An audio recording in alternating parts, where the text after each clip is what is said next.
Esta mañana hablaremos de cómo la obediencia a Jehová siempre nos lleva a tener su bendición.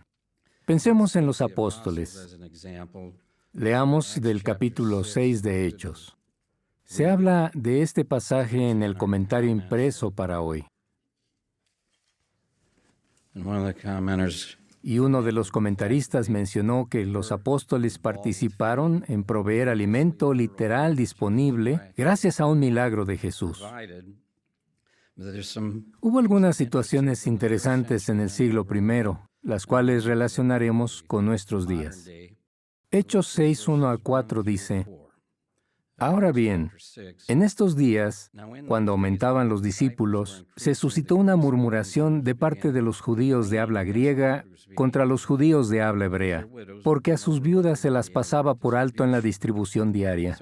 De modo que los 12 convocaron a la multitud de los discípulos y dijeron: No es cosa grata el que nosotros dejemos la palabra de Dios para distribuir alimento a las mesas. Por eso, hermanos, búsquense 7 varones acreditados de entre ustedes, llenos de espíritu y de sabiduría, para que los nombremos sobre este asunto necesario. Pero nosotros nos dedicaremos a la oración y al ministerio de la palabra. Notemos que Jehová quería que se centraran en esto. Los apóstoles no debían dejar de lado la palabra de Dios. Tenían que dedicarse a la oración y al ministerio de la palabra. Esa era su encomienda, y la aceptaron. El relato de Hechos deja claro que obedecieron y que Jehová los bendijo, como lo muestran los sucesos que podemos ver en el capítulo 16 de Hechos. Con el tiempo, acabaron tomando varias decisiones necesarias, y para ese entonces el cuerpo gobernante había crecido. Lo integraban los apóstoles y otros cristianos, como sabemos. Después de analizar algunos asuntos y de, obviamente, estar dedicados al ministerio de la palabra, ¿cuáles fueron los resultados? ¿Los bendijo Jehová? Bueno, las decisiones ya se habían tomado. Ahora noten lo que dice Hechos 16:4. Ahora bien, a medida que iban viajando por las ciudades, entregaban a los de allí, para que los observaran, los decretos sobre los cuales habían tomado decisión los apóstoles y ancianos que estaban en Jerusalén.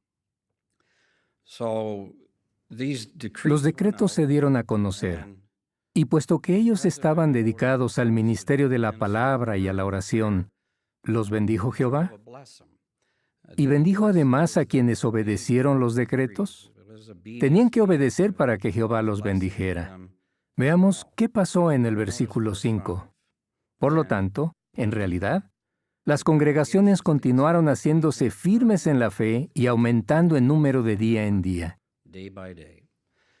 Por supuesto, Jehová los bendijo por obedecer las instrucciones que recibieron. Apliquemos esta lección a nuestro tiempo. Hay algo muy interesante. Así me lo parece. Espero que a ustedes también. El versículo 4 contiene la palabra decretos. Noté que en griego la palabra es dogmata, término relacionado con dogma. Claro, la idea que transmite actualmente es otra, ser dogmático, y nunca quisiéramos pensar tal cosa del esclavo fiel. Escuchen lo que algunos diccionarios dicen sobre la palabra dogma. Si uno se refiere a una creencia o un sistema de creencias como dogma, lo está desaprobando, pues se espera que la gente lo acepte sin cuestionarlo. Obviamente, una actitud dogmática es indeseable. Otro diccionario dice: si afirmas que alguien es dogmático, lo estás criticando, ya que esa persona está convencida de tener la razón y se niega a admitir que otras opiniones también pudieran ser válidas. Bueno, no creo que quisiéramos aplicar esta definición a las decisiones que toma el esclavo fiel hoy. Pero hay apóstatas y opositores que desearían que el pueblo de Dios creyera que el esclavo fiel es dogmático y que espera que ustedes acepten todo lo que procede de la Central Mundial como dogma o imposición.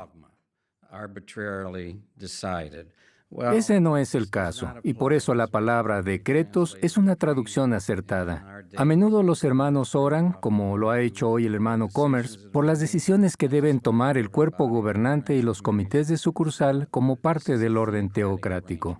Jehová está bendiciendo al esclavo fiel, y necesitamos tener eso presente, como ya hemos dicho. Sin perder Hechos 16, veamos Mateo 24. En el pasado ya hemos hablado de la pregunta del versículo 45, que ha sido contestada en nuestros días. Mateo 24:45 dice,